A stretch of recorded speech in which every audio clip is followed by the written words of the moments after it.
Hello, my name is Pam Curtis. I'm the CEO of Senior Resources of West Michigan, and I'd like to give you a little background on Senior Resources and Area Agencies on Aging.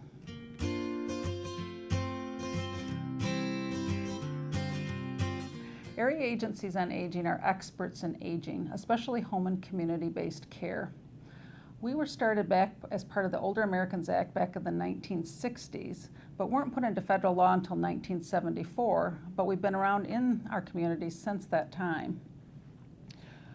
There are over 600 area agencies on aging nationwide, so there is a network that can be tapped into by anybody in any state. So if somebody from the state of Michigan has a loved one that they're really concerned about down in Louisiana or in Arizona or California, they can get in touch with the Area Agency on Aging from that person's community and find out what services are available.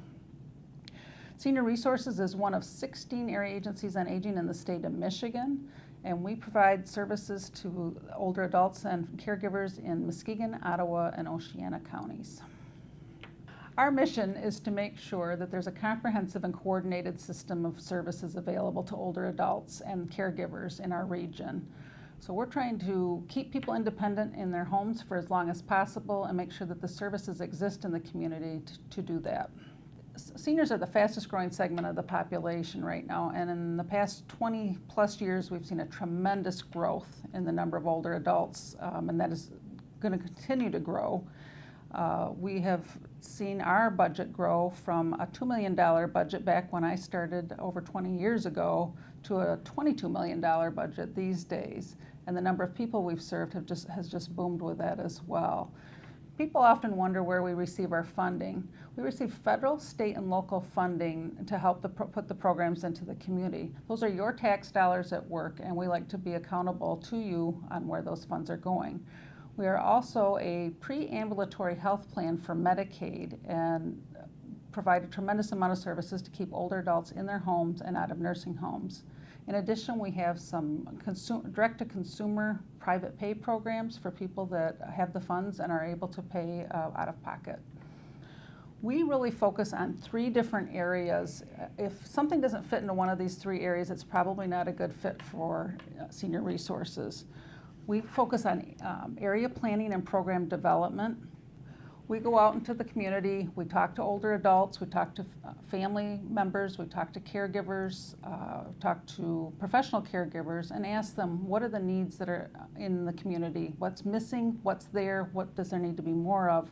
And we put that all into a plan, 3-year plan, that we put in the community and we put into action. So that's how we base what services are going to be funded in our 3-county area. The second area that we look at is access to services. And we're trying to get people to find those community services that are going to help them stay in their homes. And so we have options counselors and supports coordinators within our office that do those types of things. The options counselors will talk to people on the phone, they'll listen to their story, and then help them decide where it is that they need to get that help from. And it may be from one of our supports coordinators who will actually go out in the home and do an evaluation with the person in their home. There's just a variety of services that they can provide the access to. It could be home delivered meals, in-home services such as homemaking or personal care, help with bathing. If there's a caregiver involved, there could be respite care, but there's other community services as well, such as legal services, transportation.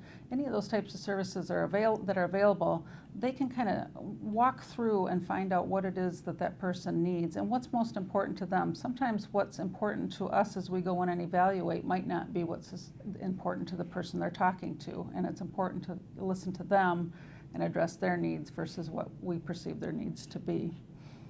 We have some programs that'll help pay for those services. People can pay privately out of their own funds, or we can see what other programs they might qualify for in the community.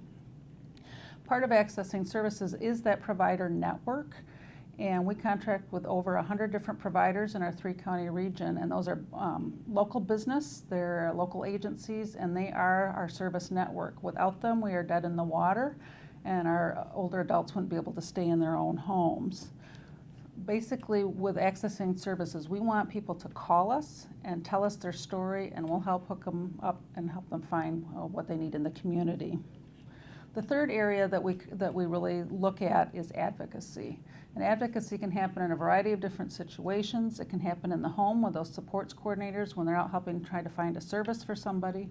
It can happen in the local community with county commissioners going to talk to them if there's something someone doesn't agree with, or there's something that they would like to see changed. And that goes with the state and federal legislators as well. Just getting out there, you could be advocating about funding, you could be advocating about elder abuse. There's just a variety of different things, but advocacy takes on many forms. And so it's a very important part of what we do. We even have a Senior Advocates Coalition group that meets regularly with our state and federal legislators.